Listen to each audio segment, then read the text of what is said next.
देवी अपराध क्षमापण स्रोतम माँ दुर्गा का एक महत्वपूर्ण स्रोत है। यदि आपसे माँ दुर्गा की पूजा में कोई त्रुटि हो जाए, आपको लगे कि किसी प्रकार के आपके ऊपर तंत्र का प्रयोग हुआ है जिसके कारण आपकी शक्ति आप काम नहीं कर पा रहे हैं, तो रात्रि के समय 9 बजे से 11 बजे के बीच में लाल आसन पर बैठकर पूर्व दिशा की ओर मुख करके इस स्रोत का पाठ 1 बार, 3 बार या 5 बार अवश्य करें। उसके बाद माँ दुर्गा की आरती करें। इस तरह पाठ करने से माँ दुर्गा प्रसन्न होती हैं और आपकी गलती को क्षमा करके माँ आपको आशीर्वाद प्रदान करती हैं। यदि आप इसका पाठ संस्कृत में नहीं कर पाते तो आप हिंदी में भी इसका पाठ कर सकते हैं। हिंदी में पाठ करने पर भी यह स्रोत उतना ही लाभदायक है जितना संस्कृत में। तो आइए हम पढ़ते हैं इस स्रोत को हिंदी में। माँ, मैं ना मंत्र जानता हूँ, ना यंत्र जानता हूँ। अहो, मुझे स्तुति का भी ज्ञान नहीं है और ना ही आवाहन का पता है, ना ध्यान का, श्रोत और कथा की भी जानकारी नहीं है। ना तो तुम्हारी मुद्राएं जानता हूँ, ना मुझे व्याकुल होकर विलाप करना ही आता है। परंतु एक बात जानता हूँ, केवल तुम्हारा अनुसरण, तुम्हारे पीछे चलना, जो कि सब कलेशों को, समस्त दुख विपत्तियों को हर लेने वाला है, सबका उद्धार करने वाली कल्याणमयी माता। मैं पूजा की विधि नहीं जानता, मेरे पास धन का भी अभाव है, मैं स्वभाव से भी आलसी हूँ तथा मुझसे ठीक ठाक पूजा का संपादन भी नहीं हो सकता।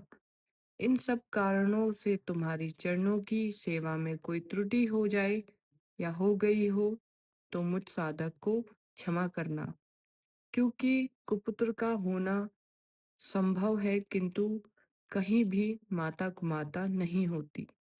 माँ, इस पृथ्वी पर तुम्हारे सीधे साधे पुत्र तो बहुत से हैं, किंतु उन सब में मैं ही अत्यंत चपल तुम्हारा बालक हूँ।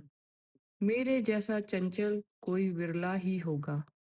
शिवे, मेरा जो यह त्याग हुआ है, यह तुम्हारे लिए कदापि उचित नहीं, क्योंकि संसार में कुपुत्र का होना संभव है, किंतु माता कभी कुमाता नहीं होती। हे जगदम्बा माता, मैं तुम्हारे चरणों की सेवा कभी नहीं कर पाया। देवी, तुम्हें अधिक धन भी समर्पित नहीं किया, यथापि मुझ जैसा अधम पर जो तुम अनुपम स्नेह करती हो, इसका कारण यही है कि संसार में कुपुत्र पैदा हो सकता है किंतु कहीं भी माता कुमाता नहीं होती। गणेश जी को जन्म देने वाली माता पार्वती या अन्य देवताओं की आराधना करते समय मुझे नाना प्रकार की सेवाओं में व्यग्र रहना पड़ता था। इसलिए 85 वर्ष से अधिक अवस्था बीत जाने पर मैंने देवताओं को छोड़ दिया है। अब उनकी सेवा पूजा मुझसे नहीं हो पाती, अतः एव उनके कुछ भी सहायता मिलने की आशा नहीं है। इस समय तुम्हारी कृपा नहीं होगी तो मैं अवलंब रहित होकर किसकी शरण में जाऊंगा। माता अपर्णा, तुम्हारे मंत्र का एक अक्षर भी कान में पड़ जाए तो उसका यह फल होता है कि मूर्ख चांडाल भी मधुपाक के समान मधुर वीणा का उच्चारण करने वाला उत्तम वक्ता हो जाता है। दीन मनुष्य भी करोड़ों स्वर्ण मुद्राओं से संपन्न होकर चिरकाल तक निर्भय विहार करता है। जब मंत्र के एक अक्षर के श्रवण का फल ऐसा हो तो जो लोग विधि पूर्वक जप में लगे रहते हैं, उनके जप से प्राप्त होने वाला उत्तम फल कैसा होगा, इसको कौन मनुष्य जान सकता है।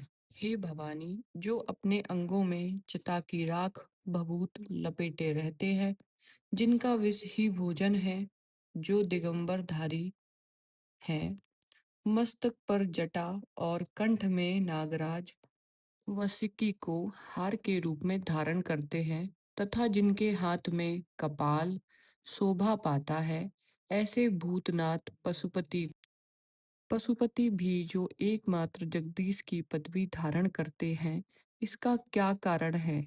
यह महत्व उन्हें कैसे मिला? यह केवल तुम्हारे पाणी ग्रहण की परिपाटिका का फल है।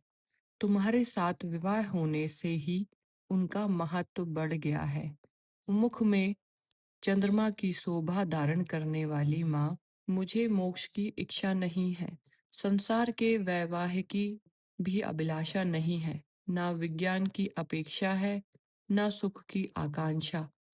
अतः तुमसे मेरी यही याचना है कि मेरा जन्म मृणालिनी, रुद्राणी, शिव, शिव, भवानी इन नामों का जाप करते हुए बीते। माँ श्यामा नाना प्रकार की पूजा सामग्रियों से कभी विधि पूर्वक तुम्हारी आराधना मुझसे ना हो सकी। सदा कठोर भाव का चिंतन करने वाली मेरी वाणी ने कौन सा अपराध नहीं किया, फिर भी तुम स्वयं ही प्रयत्न करके मुझ अनाथ पर जो किंचित कृपा दृष्टि रखती हो। माँ, यह तुम्हारा ही योग्य है। तुम्हारी जैसी दयामय माता ही मेरे जैसे कुपुत्र को भी आश्रय दे सकती है।